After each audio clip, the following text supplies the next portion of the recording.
60 milliards en Suisse, 100 milliards en France, 1000 milliards en Allemagne, idem au Japon, 2200 milliards aux États-Unis, 7000 milliards en Chine. Vous ne suivez déjà plus ? Pas grave. Nous sommes fin avril et ces plans de relance, des sommes à 10, 12 ou 13 chiffres injectés dans l'économie pour lutter contre la crise du coronavirus, évolueront encore. Longtemps réticents à délier les cordons de leur bourse, par discipline financière ou parce qu'ils n'en avaient pas les moyens, les gouvernements suisses, européens, américains, japonais ou chinois n'ont plus le choix. Il faut aider l'économie à traverser la paralysie.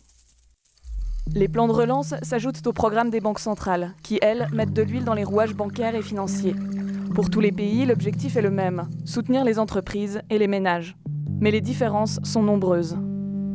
En Suisse, on mise sur un instrument qui a déjà fait ses preuves, le chômage partiel. Le temps de travail est réduit, le salaire aussi. C'est l'État qui prend à charge la différence, jusqu'à hauteur de 80% du manque. Aux États-Unis, l'une des mesures phares, c'est l'hélicoptère money.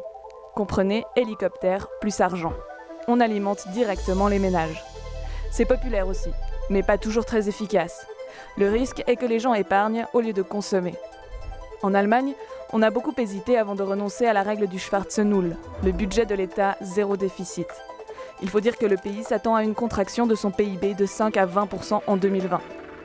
Le vice-chancelier Olaf Scholz a parlé d'un programme sans précédent depuis la Deuxième Guerre mondiale. En parlant d'après-guerre, c'est justement en 1947 qu'est conclu l'un des plans de relance les plus célèbres de l'histoire. Le plan Marshall, du nom du secrétaire américain en poste en 1947.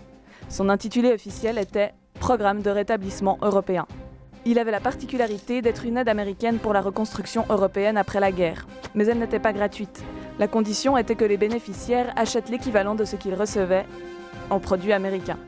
Depuis la crise financière de 2008, les plans de relance sont devenus plus fréquents, plus subtils et avec davantage de zéro.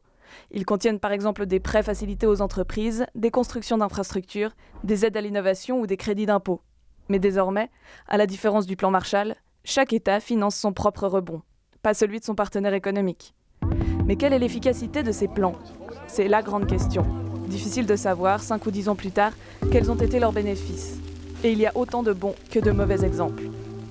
Il y a quand même une leçon que tout le monde a retenue.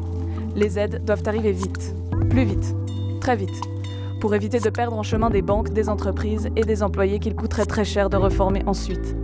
Le problème, c'est que lorsqu'il faut être rapide à la détente, on ne vise pas toujours juste. On ne place pas forcément les aides au bon endroit.